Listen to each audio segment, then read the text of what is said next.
Poutine perd en Ukraine, alors maintenant il se tourne vers l'Arctique.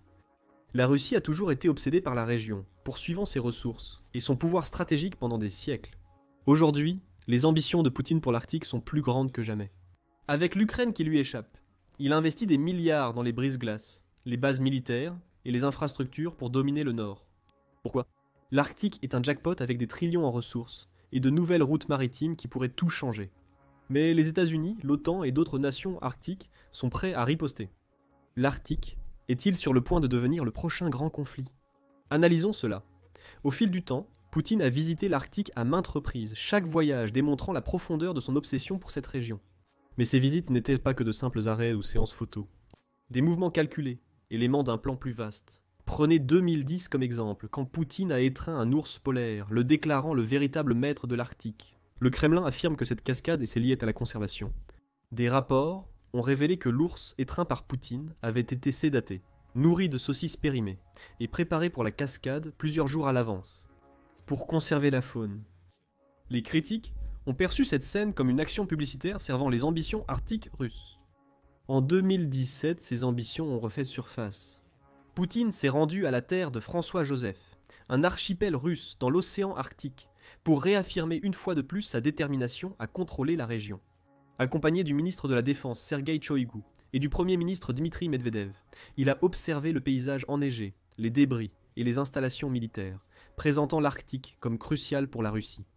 Cela avait aussi été établi en 2007, quand des explorateurs russes ont planté un drapeau inoxydable sur le fond marin de l'Arctique, un geste qualifié de coup d'empire par d'autres nations arctiques. Mais la Russie ne se limite pas à des paroles creuses, à planter des drapeaux et à poser pour des photos. Derrière ces théâtralités en apparence superficielle se cache une politique sérieuse et bien élaborée. Et cette politique vise à construire un cadre économique et géopolitique à long terme qui assure la domination de la Russie sur l'Arctique. À cette fin, la Russie a soumis une demande révisée aux Nations Unies, revendiquant plus de 463 000 miles carrés du fond marin de l'Arctique. Cette offre ambitieuse cherchait à étendre le territoire russe sur le plateau continental à plus de 400 miles de la côte. Étonnamment, début 2023, la Commission des Nations Unies, sur les limites du plateau continental, a approuvé la majorité de cette ambitieuse revendication. Cependant, la décision finale reste en suspens, le Danemark et le Canada ayant aussi des revendications concurrentes qui se chevauchent avec celles de la Russie, surtout le long de la crête de Lomonosov. Si approuvé, cette demande ajoutera simplement au vaste territoire russe existant dans l'Arctique. Avec près d'un cinquième de sa masse terrestre au-delà du cercle arctique, la Russie possède la plus grande part de l'Arctique.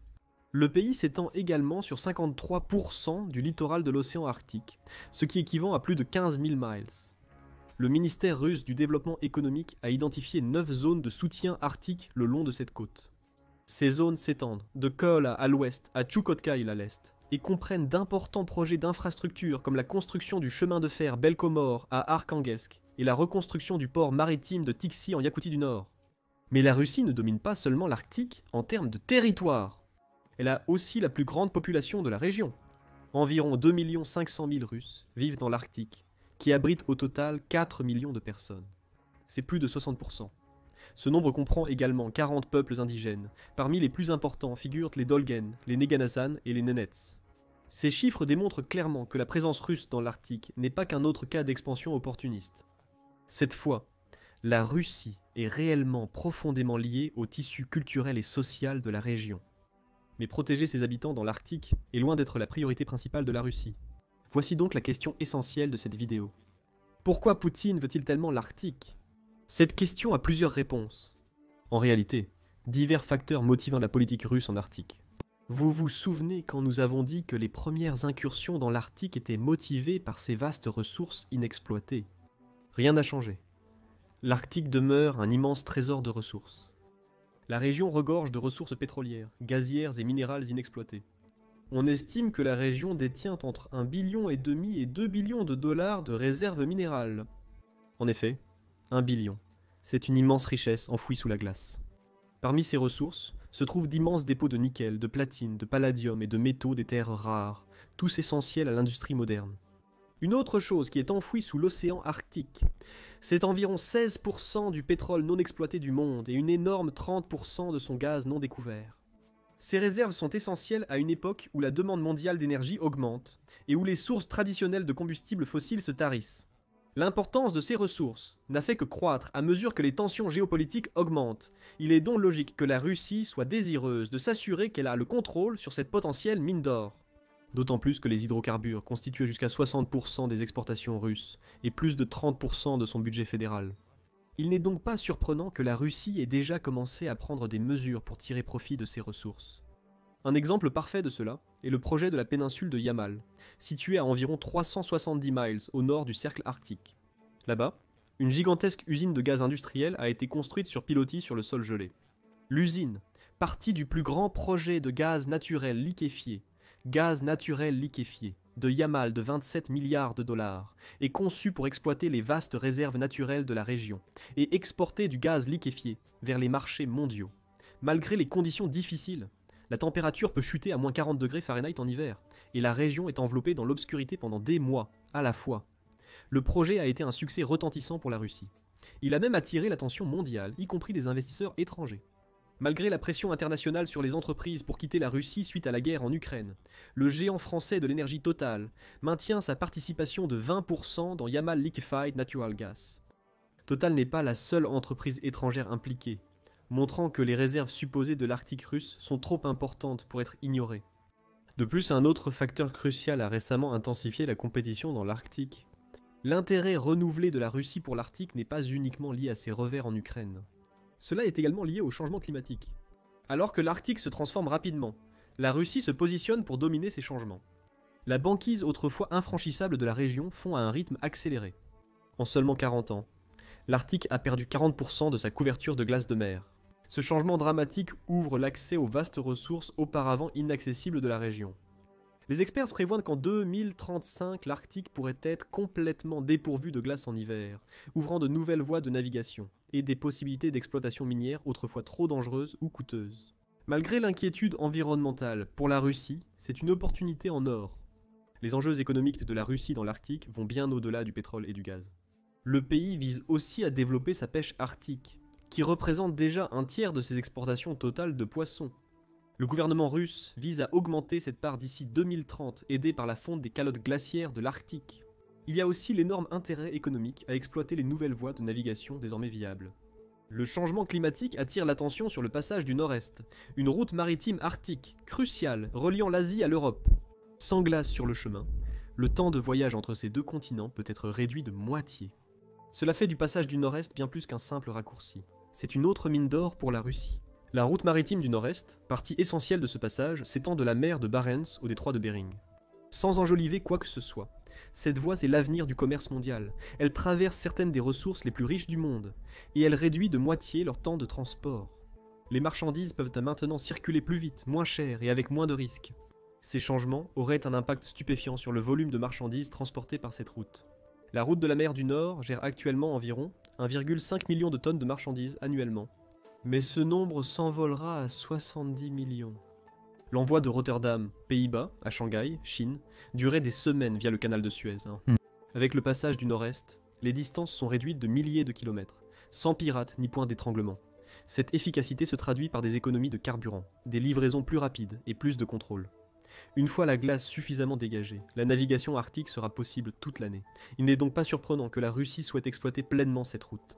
Mais d'ici là, les pays arctiques dépendent encore des brises-glaces pour naviguer dans ces eaux difficiles.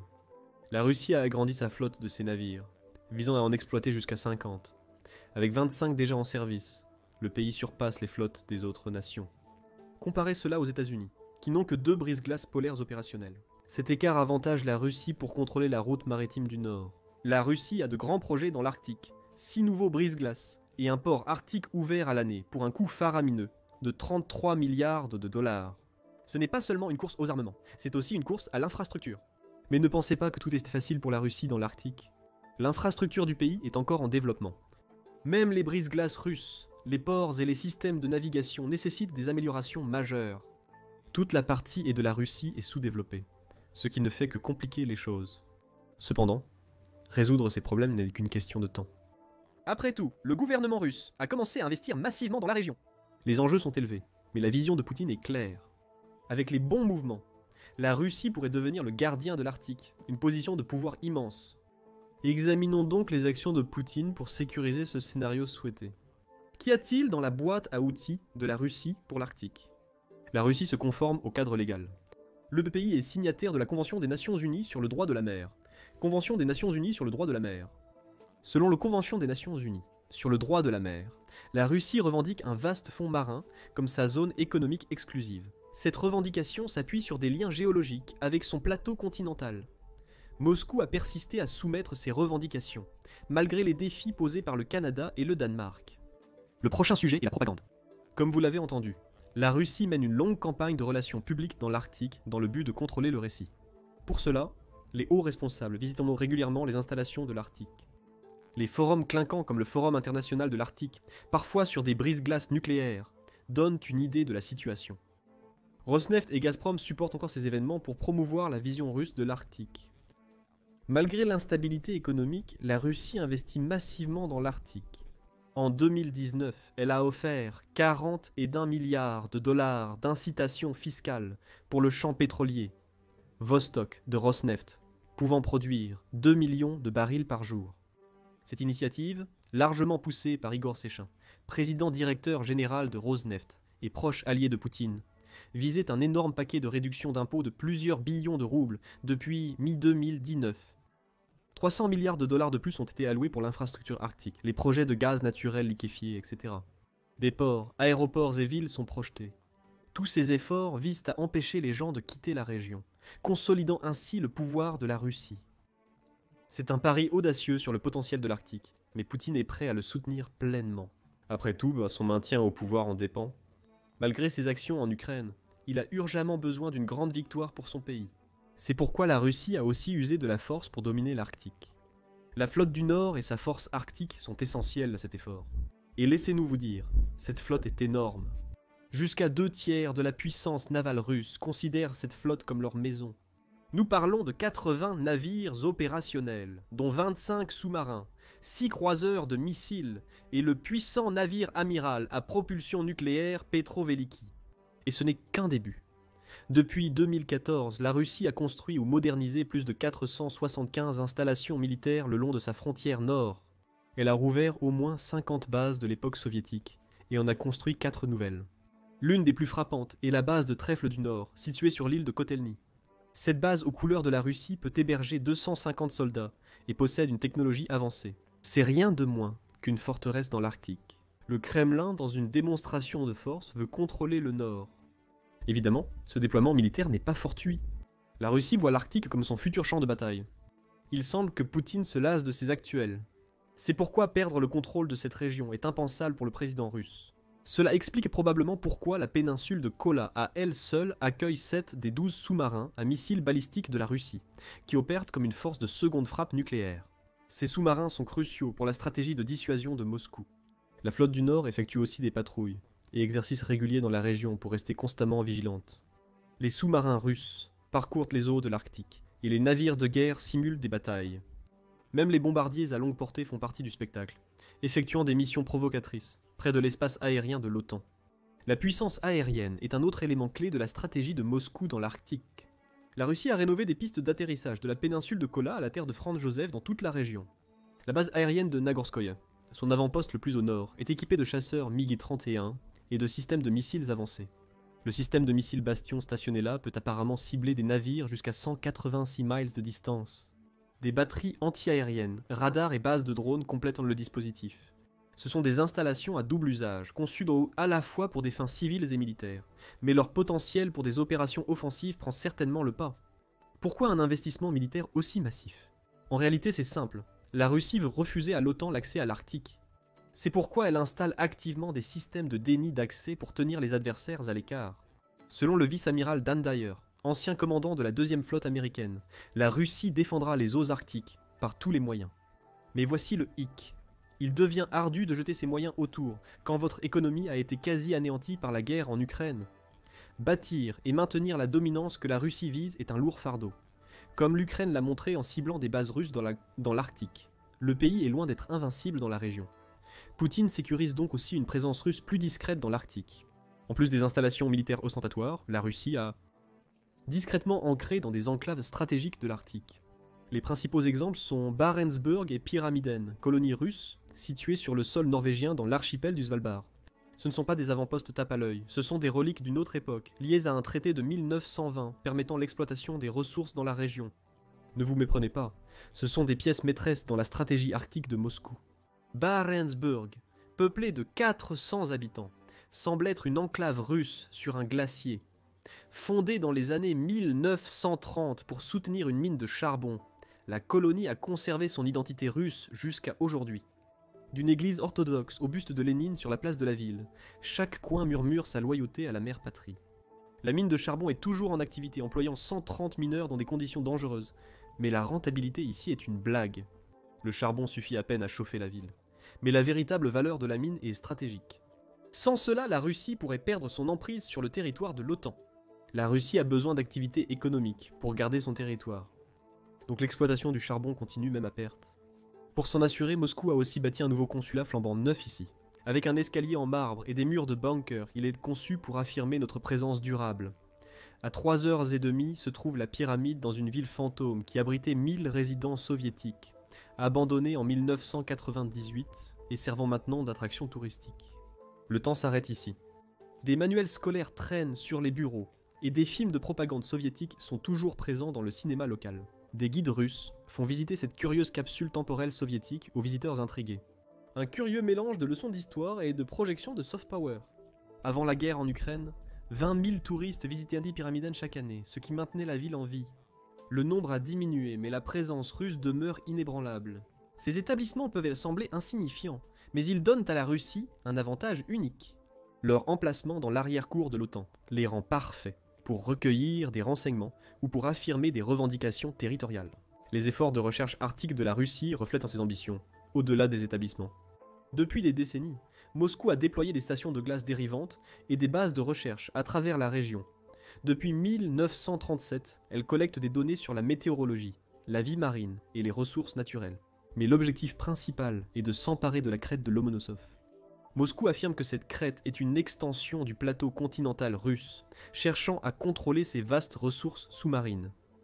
Il y a aussi l'académique Lomonosov, une création unique, nommée d'après l'académicien Mikhail Lomonosov, une centrale nucléaire flottante construite pour alimenter des zones arctiques isolées et des plateformes gazières. Ce 460 pieds de long et 98 pieds de large géant représente une avancée audacieuse en ingénierie. L'un est peint aux couleurs nationales russes, blanc, bleu et rouge. Les réacteurs de l'usine fournissent électricité et chaleur pour une ville de 100 000 habitants. Ce chiffre dépasse de loin les 4 230 habitants vivant à Povec, une ville arctique éloignée que l'académicien Lomonosov alimente principalement en énergie. Ce système est mobile et robuste, résistant à des vagues jusqu'à 7 mètres, des vents de 124 miles h et même à un crash d'hélicoptère. Alexei Loukhachev, le chef de la corporation nucléaire de l'État Rosatom, l'a qualifié de construction unique que le monde n'a jamais vue auparavant. Une centrale nucléaire mobile sur un navire alliant puissance et mobilité. Des inquiétudes sécuritaires demeurent, Greenpeace nommant l'académique Lomonosov le Tchernobyl flottant. Néanmoins, Rosatom souligne que ces réacteurs modernes et sophistiqués répondent à ces normes de sécurité les plus strictes. Les ingénieurs du navire restent catégoriques. Ils ont tout prévu. Le navire a parcouru environ 2500 miles de Mourmansk à Povec lors d'un épuisant voyage de 4 mois pour assurer sa place en tant que symbole des ambitions arctiques de Moscou. Sans surprise, l'académicien Lomonosov et l'intensification de l'activité russe dans l'Arctique ont suscité de vives inquiétudes en Occident. Il est clair que le Kremlin ne cache pas ses ambitions arctiques, alors que font les États-Unis et l'OTAN à ce sujet. Ils sont aussi entrés sous les projecteurs de l'Arctique. Cela remonte à 2018 lorsque l'OTAN a lancé Trident Juncture, son plus grand exercice arctique en année, mobilisant 50 000 troupes.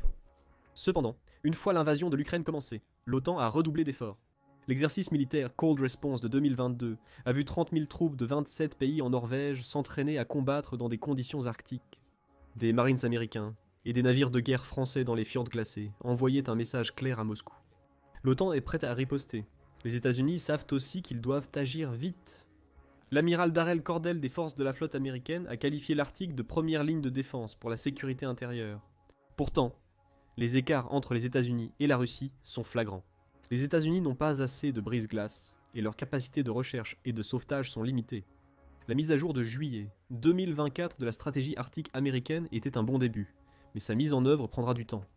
L'OTAN est aussi en retard, sans plan arctique complet, ni assez d'équipements adaptés au froid. Cependant, l'entrée de la Finlande et de la Suède dans l'OTAN a sans aucun doute changé la donne. L'Alliance entoure maintenant le cercle arctique. Quelques semaines après l'adhésion de la Finlande, en avril 2023, l'OTAN a organisé des exercices en vertu de l'article 5, sa clause de défense collective. Un an après, Steadfast Defender a organisé les plus grandes manœuvres militaires dans le nord de la Norvège depuis la guerre froide. La présence de l'OTAN dans l'Arctique rassure aussi les petites nations arctiques comme l'Islande. L'Islande apporte une contribution précieuse à l'OTAN en matière de surveillance aérienne via la station de Keflavik, essentielle pour le suivi des sous-marins russes. L'implication croissante de pays dans ce conflit naissant en Arctique augmente le risque d'une guerre totale dans la région. En fait, de nombreux experts pensent que c'est la seule issue possible à l'affirmation croissante de la Russie dans la région.